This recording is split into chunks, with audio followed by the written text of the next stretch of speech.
السلام علیکم، کیسے ہیں آپ سب؟ امید کرتی ہوں کہ اللہ کے فضل و کرم سے آپ لوگ خیریت سے ہوں گے، خوش باش ہوں گے، ٹھیک ٹھاک ہوں گے، جامی رہیں، خوش رہیں، آباد رہیں، ہنستے مسکراتے رہیں، امین ثم امین۔ سب سے پہلے میں عدنان بھائی کو ان کے نکاح کی مبارکباد دینا چاہوں گی۔ بہت بہت مبارک ہو، اللہ پاک آپ دونوں کی نصیب اچھے کرے اور آپ کی جوڑی کو سلامت رکھے اور ہمیشہ آپ کے لوگوں کے درمیان پیار قائم رہے، امین ثم امین۔ لیکن جہاں پر بات بہت زیادہ افسوس کی ہے، آج ڈیلی روٹین والی کی ویڈیو دیکھ کر ہمیں بھی حقیقی معنوں میں بہت زیادہ افسوس ہوا ہے، کیونکہ یہ عورت سب کو ساتھ لے کر اگر چل رہی ہے، اس کی نظر میں اپنے میکے سے زیادہ سسرال والوں کی قدر ہے، تو اس کو ہم ہمیشہ سے اپریشیٹ کرتے آئے، کیونکہ یہ عورت اس قابل ہے کہ واقعی اس کو اپریشیٹ کیا جائے۔ لیکن جہاں پر نہ اس عورت کو بھی بدھو بنایا جا رہا ہے، جان بوجھ کر اس عورت کو بے وقوف بنایا جا رہا ہے، اور یہ جانتے بوجھتے خود عورت بے وقوف بن رہی ہے، کیونکہ یہ اس قابل ہی ہے کہ اس کو بے وقوف بنایا جائے۔ آج دیکھیں، سارے کام تم خود کر رہی تھی، کبھی نہیں دیکھا کہ گھر کے کسی کو کام کرواتے ہوئے۔ جہیز کا سامان تمہارا بیٹا خود لوڈر سے اتروا رہا تھا، تمہارے بیٹے نے اسی ٹائم جب زاری اور عشاء کا سامان آیا، عدنان بھائی نے اسی ٹائم اپنے کچھ اور لوگوں کو ساتھ لگا کر، اپنے بھائیوں کو ساتھ لگا کر اسی ٹائم اس کو بیڈ کو فٹ وغیرہ کر کے ادھر رکھا، سارا سامان رکھا۔ بعد میں آپ لوگوں نے بے شک چینجنگ کی، لیکن اس نے اپنی ذمہ داریوں سے ہرگز منہ نہ موڑا، ہمیشہ ان کے ساتھ رہا۔ لیکن جب اس کی خوشی کی باری آئی تو گدھے کے سر سے سینگ کی طرح یہ دونوں بھائی غائب ہو گئے۔ اب ہے کہ نکاح کی بات ہے۔ نکاح میں آپ لوگوں نے دیکھا ہوگا کہ یہ عورت اپنے ایک دیور کو ساتھ لے کر گئی، لیکن دوسرے کو اس نے پوچھا تک نہیں۔ تو ویڈیو بہت زیادہ خاص ہے، آپ لوگوں نے ویڈیو کو اینڈ تک واچ کرنا ہے۔ چینل پہ فرسٹ ٹائم آئے چینل کو سبسکرائب بھی کریں، لائک شیئر اور بیل آئیکن کو آل کے آپشن پہ لازمی پریس کر دیں۔ آپ لوگوں کو پتہ ہوگا کہ یہ جو بھائی ہیں، آج بھائیوں کو بہن نے پوچھا، جس دن شادی کی ڈیٹ فکس کرنے جا رہے تھے اس دن نہیں، اور آج نکاح میں بھی یہی فیصلہ کیا گیا تھا کہ صرف اپنے بہت ہی قریبیوں کو لے کر جانا ہے، باقی کسی کو نہیں لے کر جانا۔ اور لوگوں کے کمنٹ کو دیکھتے ہوئے اس نے اپنے دونوں بھائیوں کو آج بلایا، حالانکہ نکاح میں وہ اصغر انکل کی طرف سے انوائٹڈ تھے، اس کی طرف سے نہیں تھے، لیکن اس نے اس وجہ سے ان کو بلایا کیونکہ بہت ہی زیادہ لعنتیں اس کو پڑ چکی تھی۔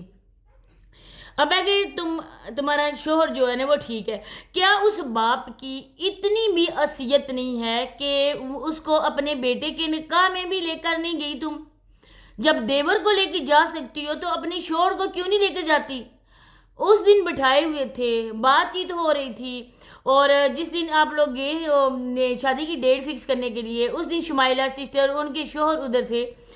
اچھا، اس دن انہوں نے کوئی ہنگامہ گھر میں نہیں کیا کہ آج جو میری بیوی چلی گئی، کیونکہ ہر ٹائم تمہیں اپنی آنکھوں کے سامنے وہ دیکھتے ہیں، بچوں کو دیکھتے ہیں، اور انسان اگر دماغی طور پہ مکمل طور پہ مفلوج ہونا، لیکن اس انسان سے اس کو لگاؤ ہو جاتا ہے، چاہے رشتے کا پتہ ہو چاہے نہ ہو، ہر ٹائم آنکھوں کے سامنے رہنے سے نا ایک قدرتی لگاؤ ہو جاتا ہے۔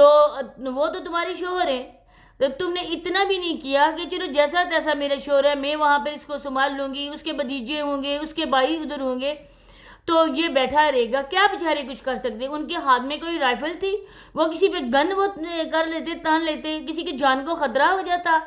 لیکن اس عورت کو اتنی بھی عقل نہیں ہے کہ آج میں اپنے شوہر کو بھی ادھر لے کے جاؤں۔ میرے لیے خوشی کا مقام ہے تو میرا اکیلی کا بیٹا نہیں ہے، بلکہ اس کا باپ بھی موجود ہے، تو میں باپ کو بھی ساتھ لے کے جاؤں۔ چلو جی، وہ نہیں دیکھے گا، سوچے گا سمجھے گا نہیں، لیکن وہ دیکھے گا تو نا اپنے بیٹے کو۔ جو اپنے بیٹے کی اس کی ڈیٹ فکس ہونے کی مبارکباد دے سکتا ہے، وہ اپنے بیٹے کے نکاح میں شرکت نہیں کر سکتا تھا؟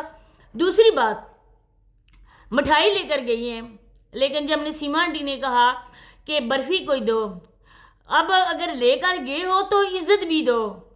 یہ تو ادھر بالکل بھی نہیں ہوتا، پنجابیوں میں اس طرح سے بالکل ہوتا ہی نہیں ہے کہ جس کو لے کر جاؤ اس کو عزت بھی دو، چھوٹی چھوٹی باتوں میں اس کا خیال رکھو۔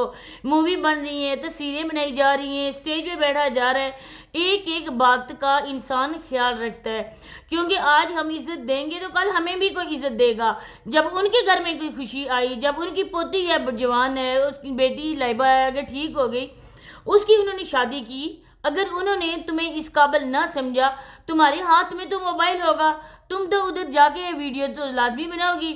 آج آپ لوگ ان کی بیٹی کو ادھر اتنی اہمیت ہی نہیں دے رہے ہو۔ جب ان کے گھر میں کوئی خوشی آئی، ان کے گھر میں ویڈیوز بنانے کے لیے تم لوگ پہنچ جاؤ گے، اپنے چہرہ صاف کر کے ان کے گھر میں پہنچ جاؤ گے۔ اب یہ ہے کہ چاہے سونیا کی غلطی ہے، میں مانتی ہوں کہ سونیا کی بھی غلطی ہوگی، سونیا بھی کوئی اس طرح کی نہیں ہے، اس کی بھی زبان دو دھاری تلوار ہے، جس طرح وہ لوگوں پہ اٹیک کرتی ہے تو اپنے رشتوں پہ بھی وہ اٹیک کرتی ہوگی۔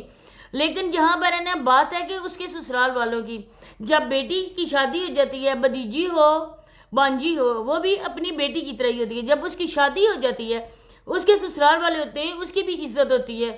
تو آپ لوگوں کا حق بنتا تھا، پہلے ابرار بھائی لوگوں کی شادی ہوئی، اس کی چاچو اور چاچی کا حق بنتا تھا ہم سونیا کے سسرال جائیں اور ان کو اتنی عزت سے ہم لوگ انوائٹ کریں اپنے بیٹوں کی شادی پہ۔ جب آپ عمرہ کر کے آئے تھے، سونیا اور اویس بھائی ان لوگوں کے ابرار بھائی لوگوں کو عمرے کی مبارکباد دینے کے لیے ان کے گھر میں گئے تھے، ڈر کے مارے اس نے وہاں جا کے ولاگ نہیں بنایا تھا۔ لیکن اگر سونیا کی شادی ہوئی تھی تو دونوں چاچوؤں کا حق بنتا تھا کہ اس کو، ایک تو چاچو بیچارے تو خود ہی دماغی طور پہ کمزور ہیں، لیکن یہ ڈیلی روٹین والی تو کہہ سکتی تھی نا کہ میں گھر جاؤں، سونیا کے گھر جا کے میں اس کو شادی پہ انوائٹ کروں۔ اور ابرار بھائی لوگوں کا بھی حق بنتا تھا کہ وہ بھی ادھر جاتے اور ان کو اپنے گھر دعوت پہ بلاتے۔ بہت ہی زیادہ افسوس ہوا جب ندیم بھائی کی شادی ہوئی تھی، آپ لوگوں نے ڈیلی روٹین والے نے بھی اور بابا لوگوں نے بھی ندیم بھائی کو اپنے گھر دعوت پہ بلایا تھا۔ تو کیا سونیا کا اسی ٹائم آپ سے رشتہ ختم ہو گیا تھا جب سونیا اویس بھائی کے ساتھ بیٹھ کر ان کے گھر رخصت ہو کے گئی تھی؟ تب بھی آپ لوگوں کا رشتہ ختم ہو گیا اور آپ لوگوں نے اس رشتے پر فاتحہ بھی پڑھ لی۔ کس منہ سے آپ بات کرتے ہیں؟ جب مطلب ہوتا ہے تب ارنی نسیمہ لوگ یاد آ جاتے ہیں، جب پیسے کی ہوتی ہے آپ لوگوں کو ہوس، تب ان کے ساتھ جا کے ویڈیوز بنتی ہیں۔ جب ٹک ٹاک کے اکاؤنٹ نہیں چل رہے ہوتے تب اپنے اس ابرار بھائی کے ابو کی ویڈیو سونیا ریپوسٹ کرتی ہوتی تھی۔ سونیا کے اپنے اکاؤنٹ پہ اس کے چاچو کی کتنی ہی ویڈیوز ریپوسٹ ہم نے دیکھی۔ تب سونیا بھتیجی بن گئی، تب سونیا بیٹی بن گئی، اس کے اپنے اکاؤنٹ کو کرنے کے لیے گروہ، تب سونیا کی خدمات لی گئی۔ لیکن اگر آج وہ مقام، وہ عزت سونیا کو دی جاتی جو ایک مائکے والے اپنی بیٹی کو دیتے، تو آج یہ دن دیکھنا آپ لوگوں کو بھی نہ پڑتا، کیونکہ کتنے ہی ایسے لوگ ہیں جو سونیا کی وجہ سے آپ لوگوں کے چینلز پہ آئے۔ سونیا نے جب ڈیلی روٹین والی کے ساتھ ویڈیوز بنائی تھی تب اس نے کہا تھا آج کے بعد ہم لوگوں کو کوئی بندہ الگ نہیں کر سکتا ہے۔ پہلے میں اس وجہ سے نہیں بناتی تھی کیونکہ اس نے در پردہ وسیم کی طرف اشارہ کیا تھا کہ وسیم جو ہے نا وہ مجھے ان کے گھر نہیں آنے دیتا تھا۔ کیوں اپنی خالہ کے گھر نہیں آتا تھا؟ صرف اور صرف ابرار لوگوں کی وجہ سے، کیونکہ ابرار لوگوں اور وسیم کا آپس میں جھگڑا ہوا تھا۔ اس کے بعد اس نے ان لوگوں سے تعلق ختم کر دیا۔ جب ایک سگی خالہ نے اپنے بانجی اور بہن کا ساتھ نہیں دیا، ان لوگوں کا ساتھ دیا، تو ان کا رشتہ ختم ہو گیا۔ آج بھی دیکھیں کہ صرف کوئی فوت ہو جائے تو یہ سب اگٹھی ہوتی ہیں بہنیں، کوئی اپنا سگا رشتہ ہو جائے ایک دوسرے سے گلے لگ کے روتی ہیں، لیکن جب خوشی کی گھڑی آتی ہے نہ ایک بہن پوچھتی ہے نہ ہی دوسری بہن پوچھتی ہے۔ زندہ سلامت یہ بہنیں ایک دوسرے سے دور ہو گئی ہیں۔ یہ ان کے ایسے رشتے، یہ مفاد کے رشتے اور پیسوں کے رشتے۔ اگر تمہارے ادھر گئی ہے تو انڈی نسیمہ نے ایک برفی کا ٹکڑا مانگا، تمہارا حق بنتا تھا کہ تم پوری وہ جو مٹھائی والی ٹوکری تھی اٹھا کے ان کے آگے رکھ دیتی۔ ہاں جی میری دیورانی، ویسے تو دیورانی، بڑی دیورانی، چھوٹی دیورانی، سگے رشتوں کا تو اس کو پتہ ہی نہیں ہے، دیورانی دیورانی کرتی رہتی ہے۔ یہ نہیں ہوا کہ میں ٹوکری اس کے آگے کروں، ہاں خود بھی کھاؤ اور بانٹو بھی۔ خود ہی ہمیشہ انسان نہیں کرتا یہ کام، اپنی بابیوں کو، اپنی بہنوں کو، اپنی دیورانیوں جٹھانیوں کو اس ٹائم یہ کام سونپا جاتا ہے، لیکن جہاں پر اپنا ہی بس دو پہ چلتے، دو کوڑی کی عزت کر کی نسیمہ انڈی بیچاری کی، وہ اپنا سا منہ لے کر چپ کر کے بیٹھ گئی۔ کیا اسی وجہ سے ان کو ساتھ لے کر گئی تھی؟ جب عزت دے نہیں سکتے کسی کو تو ان کو ساتھ بھی لے کر نہ جایا کرو۔ تو اسی کے ساتھ اجازت چاہتی ہوں، نیکسٹ ویڈیو میں ملاقات ہوتی ہے۔ اللہ حافظ۔